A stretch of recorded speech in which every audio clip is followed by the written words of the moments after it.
I'm with Francis on the first morning. Francis is in charge of the excavation, taking up Mick's role, and we're on an industrial site. What's interesting about this is that we have to be careful of a whole set of stuff like cyanides, unpleasant materials in the soil, a bit of asbestos. We think there might be bats nesting in the wall, which we've got to protect. And there's a number of other things going on about this site that we've got to be careful. Industrial archaeology, I always find the big picture interesting, but what gets you going about it, Francis? You want to talk to the guys out there? Well, I mean, what gets me about this is that the Industrial Revolution actually started in Wales. I mean, Wales was the first country where the population was more urban than rural. It first happened here. That was in the census of 1851.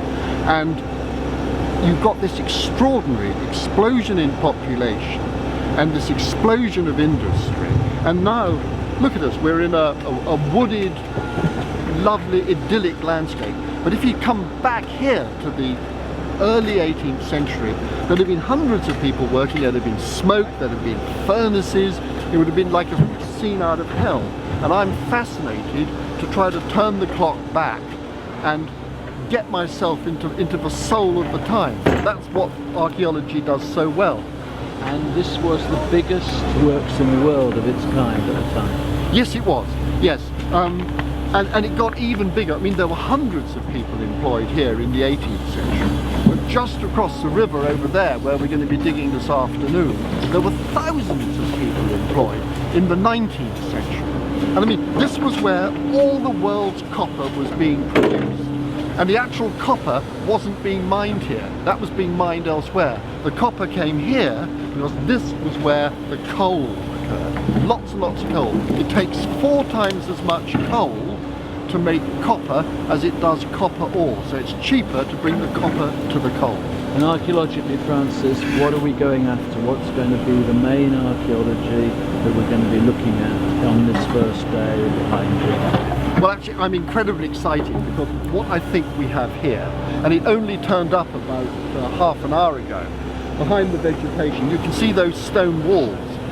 That is the 18th century masonry of the very first of these large copper smelting plants. That one was built in 1837, and what we're hoping to find, just in front of where Phil's standing now, what we're hoping to find are furnaces where the ore was actually heated up and then the copper melted out of it. So behind you, you'd have had water coming in from the top, coal coming from the mine, copper being brought up the river up there, and it's all being placed in huge furnaces with hundreds of people working in terribly high temperatures, very dangerous conditions to produce the brighter copper, which is being used to make what sort of things? Well, there was a building just behind us now, Tim, which we know about from illustrations at the time, and basically that was making trinkets, little copper trinkets, which were being exported to Africa. These are the Manila bracelets. These are the Manila bracelets as part of the slave trade, and I mean, you can't get away from it. So those little bracelets,